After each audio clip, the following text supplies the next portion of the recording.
தேர்தல் பரப்புரையை நீங்க கேட்ட மாதிரி செங்கோட்டையில கண்ணா அப்படின்னு வாழ்றாரு. அந்த செந்தில் பாலாஜியை குழந்துட்டாங்க.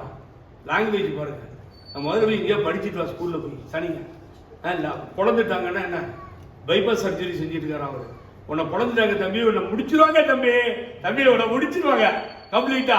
ஏமாற போற நீ யாரும் ஏமாறது, மக்கள் ஏமாற மாட்டாங்க, உனக்கு ஓட்டும் போட மாட்டாங்க. நான் சொல்லிட்டேன், பொங்குல இருந்து ஒரு 4 சீட் வருது, நீ எழுதி வச்சுக்கோ, அதை விட்டா இங்கேயும் வராது. நான் கிளியராக உங்களுக்கு விவரித்து சொல்லிட்டேன்.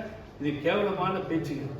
இந்த பேச்சுக்களை நீங்கள் கன்சிடர் மக்கள் ரொம்ப வெறுப்பாக இருக்காங்க. பழனிசாமி காட்டு கத்துறது, இவ்வளோ கத்துறது இல்லை, கண்ணாபின்னு கத்திக்கிட்டு போய்கிட்டே கத்தி ஒழிய போகிற அரசியல் இருந்தால்.